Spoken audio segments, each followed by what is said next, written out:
à travers les yeux de votre chien. Les propriétaires qui souhaitent mieux comprendre leurs compagnons canins doivent reconnaître que les chiens voient le monde d'un point de vue visuel différent. Les différences commencent par la structure de l'œil. Nous avons une bonne idée de ce que les chiens voient car nous connaissons la composition de la rétine de l'œil d'un chien. La rétine est la partie de l'œil sensible à la lumière. Cette structure est située à l'arrière de l'intérieur du globe oculaire. La rétine contient deux types de cellules sensibles à la lumière, les bâtonnets et les cônes. Les cônes assurent la perception des couleurs et la vision détaillée, tandis que les bâtonnets détectent les mouvements et la vision à faible luminosité. Les chiens ont une rétine dominée par les bâtonnets qui leur permet de bien voir dans l'obscurité. Associés à une vision nocturne supérieure, les chiens ont une meilleure visibilité des mouvements que les humains. Toutefois, comme leur rétine ne contient qu'un dixième environ de la concentration de cônes que possèdent les humains, les chiens ne voient pas les couleurs comme les humains. Les chiens voient comme les humains daltoniens. Beaucoup de gens pensent qu'une personne daltonienne ne peut voir aucune couleur, mais il existe des variantes du daltonisme.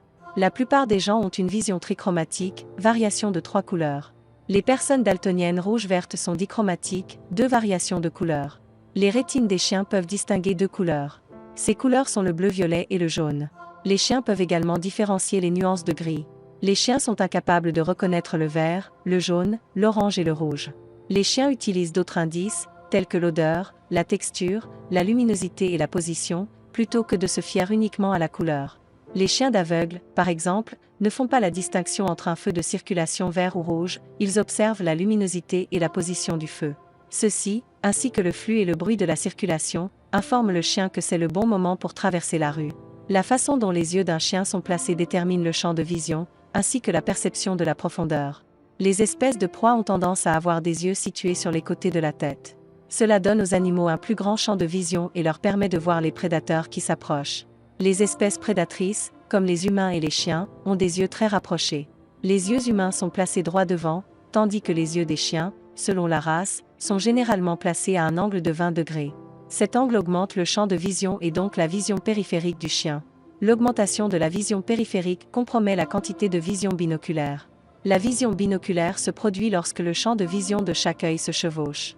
La vision binoculaire est nécessaire pour la perception de la profondeur.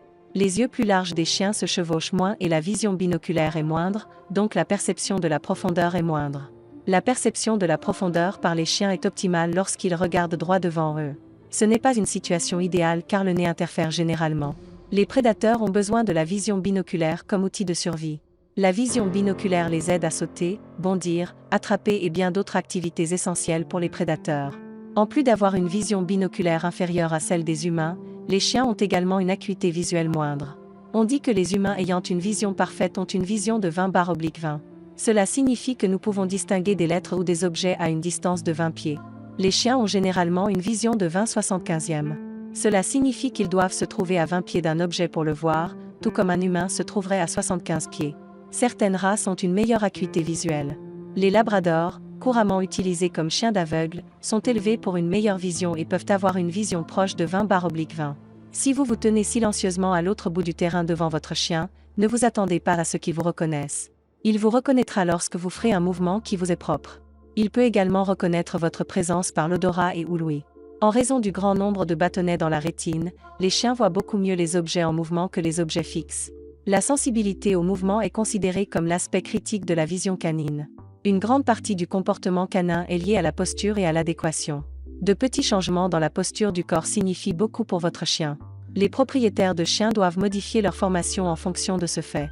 Si vous voulez que votre chien effectue une action sur la base d'un signal silencieux, nous vous suggérons d'utiliser un large mouvement de la main et du bras pour guider votre chien.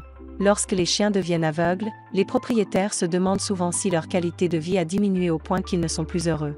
Les humains s'accommodent bien de la cécité, et ils sont beaucoup plus dépendants de leurs yeux que les chiens. Les chiens aveugles mènent une vie heureuse tant qu'ils sont à l'aise. Le propriétaire peut être amené à faire quelques ajustements dans l'environnement de l'animal.